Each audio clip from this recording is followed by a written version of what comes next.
Matthew 10:13, if the home is deserving, let your blessing remain with them. But if the home isn't deserving, take back your blessing of peace. Sinabi ng Panginoon sa kanyang mga disipulo, pag pumasok kayo sa isang bahay, pagpalain nyo, pero pag di karapat-dapat ang bahay na ito, bawiin nyo ang blessing. Man, husband, father, sa mga kalalakihan, at kasama na ang buong parents. Be godly. Yan ang number one duty ng tatay, ng padre de pamilya, maging makadiyos. Hindi lang maghanap buhay, kundi maghanap biyaya. Pagka ang magulang, lalo yung head of the family ay makadiyos, dumadali ang pagdaloy ng pagpapala sa buong pamilya. At pagka yung magulang or yung head of the family ang hindi makadiyos, magulo, napakadali ring pasukin ng kadiliman ang isang mag-anak. Mga heads of the family, kayo man ay tatay o nanay o kuya o ate, kung ano man ang nalalabi na leadership sa inyong pamilya, ang number one na tungkulin, duty and privilege, is to be godly. Pag makadiyos ka, kasunod na ang lahat. Be gentle. Ito ang isang balancing act ng isang leader. Dapat siya ay firm, dapat siya ay matibay, matapang, pero maamo, banayad sa lahat ng ibang bagay. Ephesians 6:4, parents, don't be hard on your children. Raise them properly. Teach them and instruct them about the Lord. So ang tatay, ang nanay, ang head of the family, sila dapat ang spiritual leader. At lalo kung nandun ang tatay at nanay pareho, yung tatay pa dapat ang spiritual leader. Hindi pang babae lang ang relihiyon. Hindi pang babae at pang bata ang Diyos. Dapat yung mga nangungunang kalalakihan sa pamilya, o kung babae ang nangunguna, saka wala ng kalalakihan nangunguna, unahin ang pagiging banayad ng ugali, mapagmahal. Kasi kung tayo ay mapagmahal sa ating mga anak, we produce happy children, and happy children make a happy home, and a happy home creates a happy adulthood for everybody. Maraming mga pag-aaral sa psychology, psychiatry, and even sa sociology na nagpapatunay na pagka pangit, masaklap, masakit, mapait, malungkot ang pagkabata ng isang tao, madalas nakakaroon siya ng mga sakit na pangdamdamin na nagiging mahirap siyang makasundo, makasama pagtanda niya, o kaya nahihirapan siyang makipagkapwa-tao. Nahihirapan siyang magtiwala, nahihirapan siyang umibig kasi pinalaki siya na salat sa pagmamahal. Ang laki ng pananagutan ng mga tatay at ng mga nanay sa social problems ng isang bansa. Kasi ang social problems are created by people. And usually people who create social problems are people who came from broken, sad, bitter homes. Kaya para gumawa ng isang matibay na republika, dapat ang bahay, ang tahanan, matibay, masaya. Kasi doon pinalalaki, hinuhubog ang utak ng bawat miyembro. Sa mga kababaihan naman, woman, wife, mother, at isama na rin natin ang mga father. A good father is also a good mother and partly a mother. Be efficient and fruitful. Dapat ang babae, mabunga, maraming trabaho, maabilidad, hindi lang pambahay. Kahit nung araw pa, unang panahon, maski sa Israel nung unang panahon, ang mga napakahuhusay na babae ay hindi lang pambahay. Kaya i-describe yung napaka-ideal woman sa Proverbs 31. A truly good wife is the most precious treasure a man can find. Her husband depends on her and she never lets him down. She knows how to buy land and how to plant a vineyard, and she always works hard. She makes clothes to sell, she takes good care of her family, and is never lazy. Yun daw ang mahusay na babae. Magaling sa bahay, magaling din sa paghahanap buhay, magaling mag-sideline, kumikita, hindi lang nakaasa sa husband. Meron sariling kita, meron sariling abilidad. At pagka ganon, mas maganda ang diskarte sa pagiging ina, sa pagiging asawa, dahil productive, at dahil magandang halimbawa sa kanyang mga anak. At hindi lang yon, siya ay nakadadagdag sa kariwasaan ng tahanan. An abundant home is easier to become a happy home. Mahirap namang sumaya kung gutom. Mahirap sumaya kung laging kulang. Kaya napaka-ideal na ang babae ay magaling din maghanap buhay. In fact, mas nagkakaroon siya ng magandang pakikitungo sa kanyang asawang lalaki kung siya may sariling income, kasi yung kabaitan niya, kabutihan niya, likas, hindi lang dahil umaasa kasi siya. At pagka hindi siya binigyan, ay mawawalan siya ng support. It creates a better person if you are not dependent on others. Your kindness becomes natural and you are not kind out of necessity. So sa husband and wife, sa couple, ano ang old-fashioned but very important and always true na payo?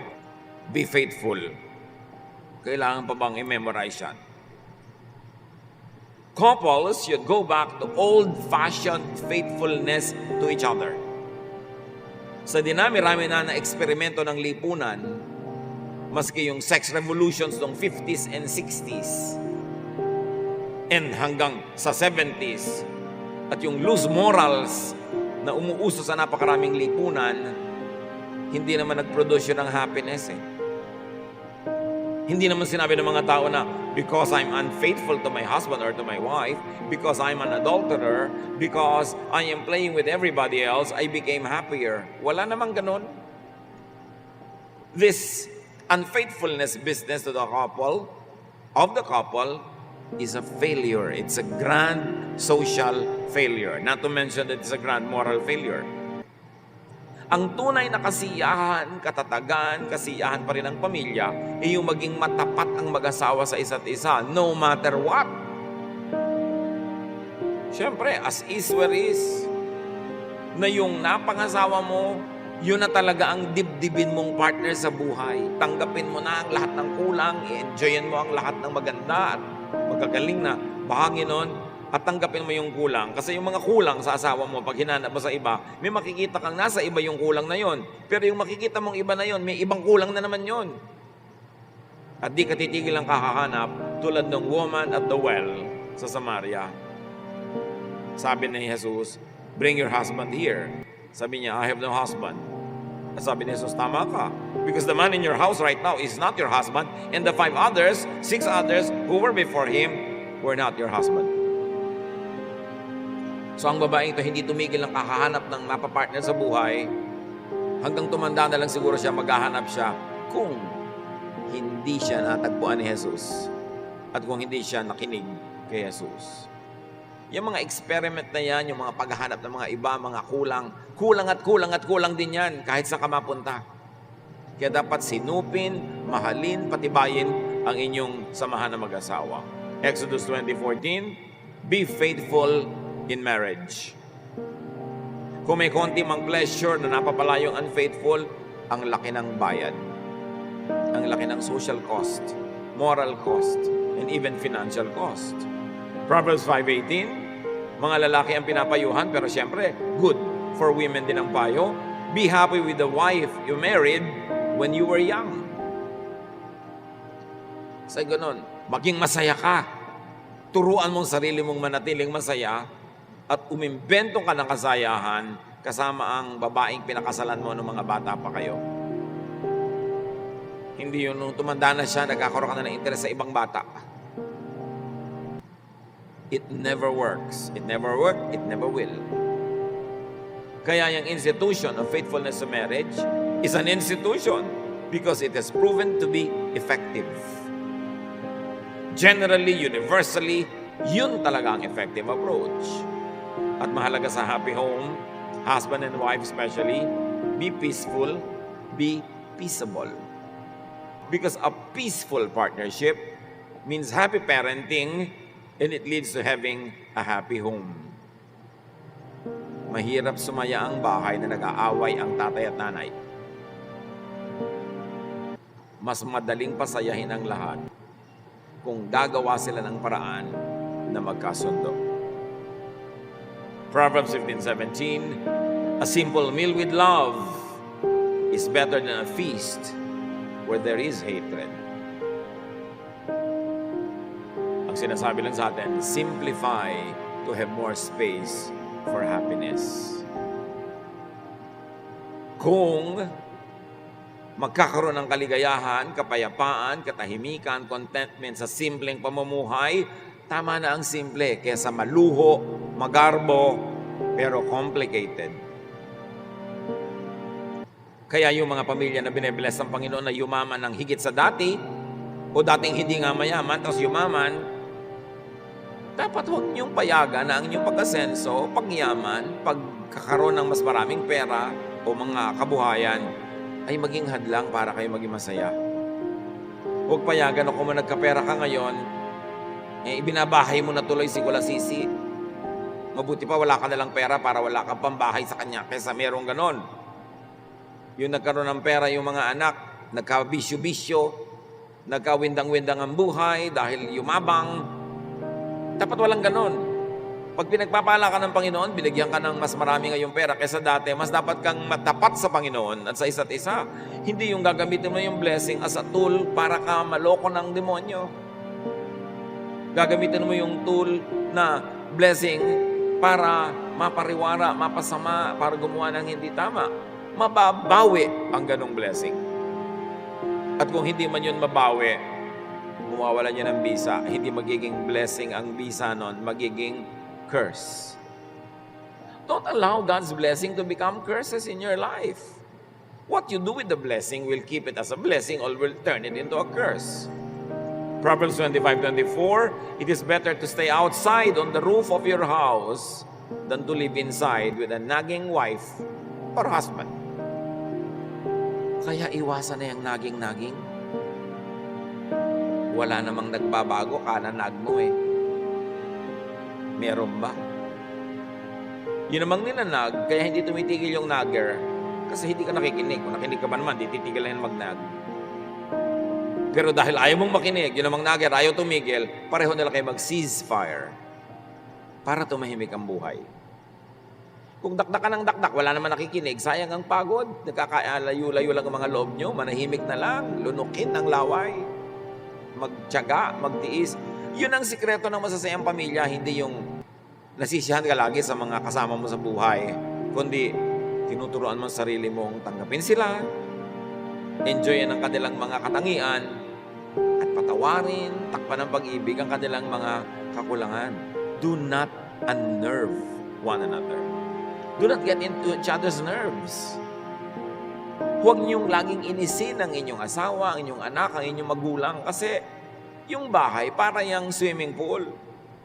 Bawat pangiinis mo, pagtalikod mo sa tungkulin, pagtataksil mo, nagbubuhos ka ng lason doon sa pool na kayo-kayo naman ang lumalangoy-langoy din doon, kayo din ang malalason.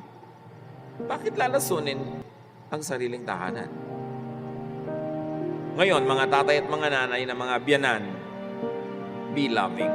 Especially kung magkakasama kayo sa bahay o magkakalapit.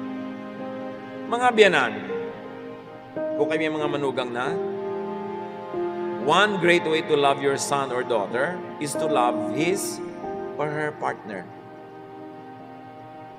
Yun ang pag-aralan. Titigil ang gulo ng planeta kung pag-aaralan ng biyanan na mahalin yung manugang. Mahal kasi ng anak mo yan. Mahal ka rin. Pag lagi mong hinati ang puso ng iyong anak, lagi mong sisirain ang iyong manugang, lagi kang magdadrama, magpapaawa, aawayin mo ang iyong manugang, yung anak mo nagdurusa. Gusto mo bang gawin sa anak mo yun na nagdurusa siya? Mahalin ang mahal ng inyong anak para tahimik ang planeta. Proverbs 6:20, obey the teaching of your parents.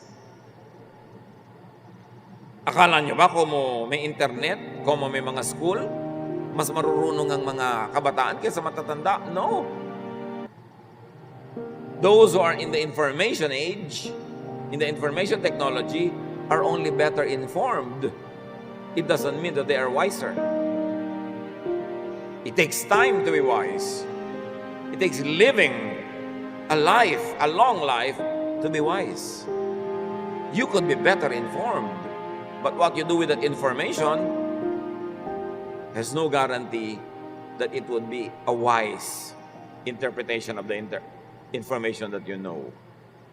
Hindi ko mas maraming facts na alam ang bata, mas mahusay na ang kanyang utak. Kaya kailangan laging nagde-defer, nakikinig sa elders. Ephesians 6:1-2, children, you belong to the Lord, and you do the right thing when you obey your parents.